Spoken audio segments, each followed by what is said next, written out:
एक समय शिव जी महाराज पार्वती के साथ हरिद्वार में घूम रहे थे। पार्वती जी ने देखा कि सहस्त्रों मनुष्य गंगा में नहा नहाकर हर हर कहते चले जा रहे हैं, परंतु प्राय सभी दुखी और पाप परायण हैं। पार्वती जी ने बड़े आश्चर्य से शिव जी से पूछा कि हे देव, गंगा में इतनी बार स्नान करने पर भी इनके पाप और दुखों का नाश क्यों नहीं हुआ?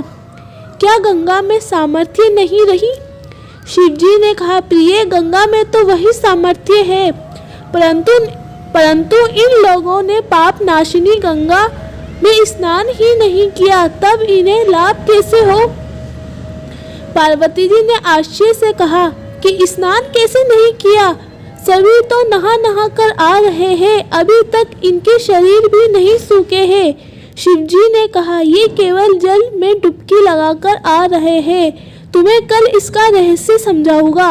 दूसरे दिन बड़े जोर की बरसात होने लगी, गलियां कीचड़ से भर गई। एक चौड़े रास्ते में एक गहरा गड्ढा था, चारों ओर लपटीला कीचड़ भर रहा था। शिवजी ने लीला से ही व्रत रूप धारण कर लिया और दीन विवश की तरह गड्ढे में जाकर ऐसे पड़ गए जैसे कोई मनुष्य चलता चलता गड्ढे में गिर पड़ा हो और निकलने की चेष्टा करने पर भी न निकल पा रहा हो।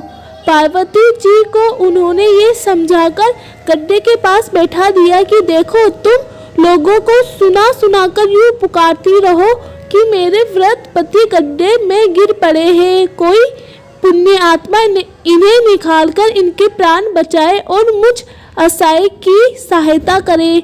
शिवजी ने ये और समझा दिया कि जब कोई गड्ढे में से मुझे निकालने को तैयार हो तब इतना और कह देना कि भाई, मेरे पति सर्वथा निष्पाप है, इन्हें वही छुए जो स्वयं निष्पाप हो। यदि आप निष्पाप हैं तो इनके हाथ लगाइए, नहीं तो हाथ लगाते ही आप भस्म हो जाएंगे।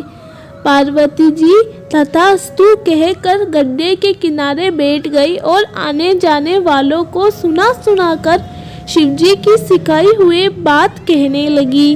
गंगा में नहाकर लोगों के दल आ रहे हैं। सुंदर युवती को यूं बैठी देखकर कईयों के मन में पाप आया। कई लोग लज्जा से डरे तो कईयों को कुछ धर्म का भय हुआ, कई कानून से डरे। कुछ लोगों ने तो पार्वती जी को यह भी सुना दिया कि मरने दे बुड्ढे को, क्यों उसके लिए रोती है। आगे और कुछ दयालु चरित पुरुष थे, उन्होंने करुणावश युवती के पति को निकालना चाहा, परंतु पार्वती के वचन सुनकर वे भी रुक गए। उन्होंने सोचा कि हम गंगा में नहाकर आए हैं तो क्या हुआ, पापी तो है ही, कहीं हमारा हाथ न जल जाए। बुड्ढे को निकालने जाकर इस स्त्री के कथा अनुसार हम स्वयं भस्म न हो जाए। किसी का साहस नहीं हुआ। सैकड़ों आए, सैकड़ों ने पूछा और चले गए। संध्या हो चली। शिवजी ने कहा, पार्वती, देखा आया कोई गंगा में नहाने वाला?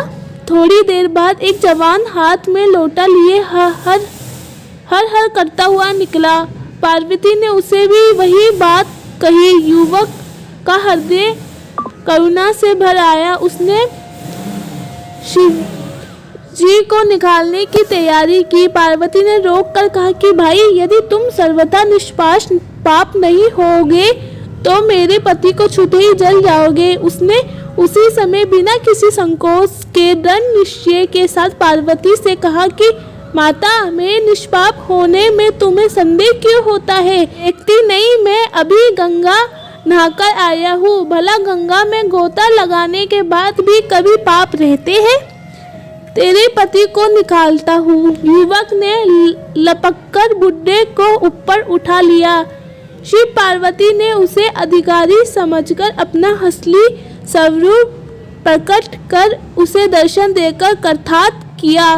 शिवजी ने पार्वती से कहा कि इतने लोगों में से इस एक ने ही गंगा स्नान किया है। इसी कथा के अनुसार जो लोग बिना श्रद्धा और विश्वास के केवल धर्म के लिए गंगा स्नान करते हैं, उन्हें वास्तविक फल नहीं मिलता, परंतु इसका ये मतलब नहीं है कि गंगा स्नान व्यर्थ जाता है।